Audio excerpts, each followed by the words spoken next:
This is a story about my father's experience working in Vietnam during the Vietnam War. My father, in 1966, he served under the Korean Military Advisory Group, a United States military unit based in South Korea, established in 1948 after the Korean War, devised the South Korean military. This is where my father learned to become a skilled mechanic and learned to speak English. After leaving the military, he saw a lucrative job advertised, offering $800 per month for a skilled motor mechanics who can speak English to work in Vietnam. At the time, in South Korea, the average monthly wage was $150. He couldn't pass up the opportunity to make big money and to see the world, so he applied and got the job. The US company who hired my father was called Pacific Architect and Engineer, or PA&E, founded in 1955, a US facilities engineering company.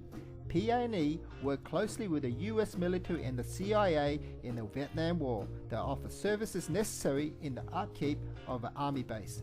During the Vietnam War, the US Army relied heavily on civilian contractors working under an arrangement in which the contractor provided labor, organization, and management, while the Army provided tools, parts, supplies, mess facilities, and quarters for the workforce.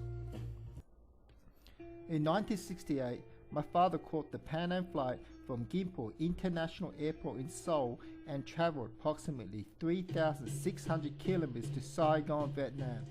He was picked up by PA&E and transported to Phu Loi military installation, 35 kilometers from Saigon. Phu Loi was a US Army base north of Saigon in southern Vietnam. Phu Loi was a Japanese air base in World War II and was built by the Japanese using prisoner of war labor.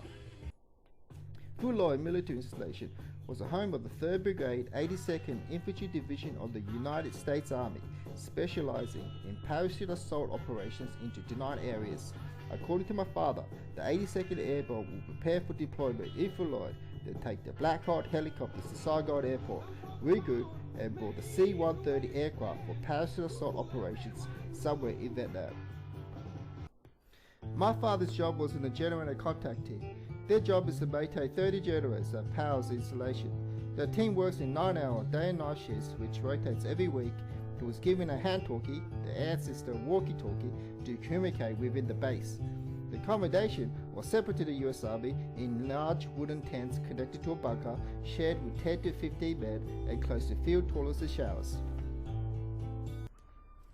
My father's biggest concern working in a US military installation is the periodical launch of hit-and-run attacks by the People's Liberation Armed Force, also known as the Viet Cong. According to my father, these hit-and-run assaults can happen up to 3 times a week at night.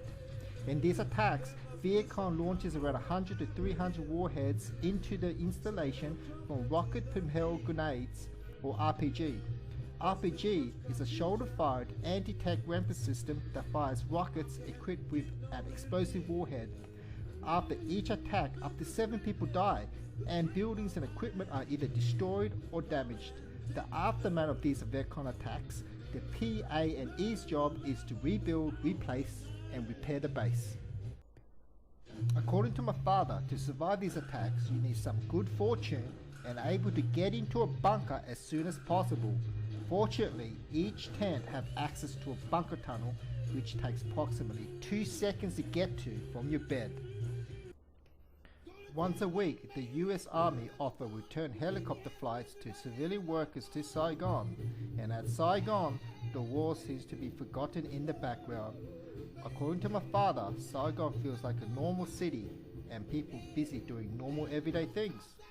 My father said, if you're careful and you don't venture out at night and have good fortune at times, working in Vietnam during the war was not so bad. Go to town and Mary found Uncle John. He claimed he has a misery, but he having a lot of fun. Oh, baby.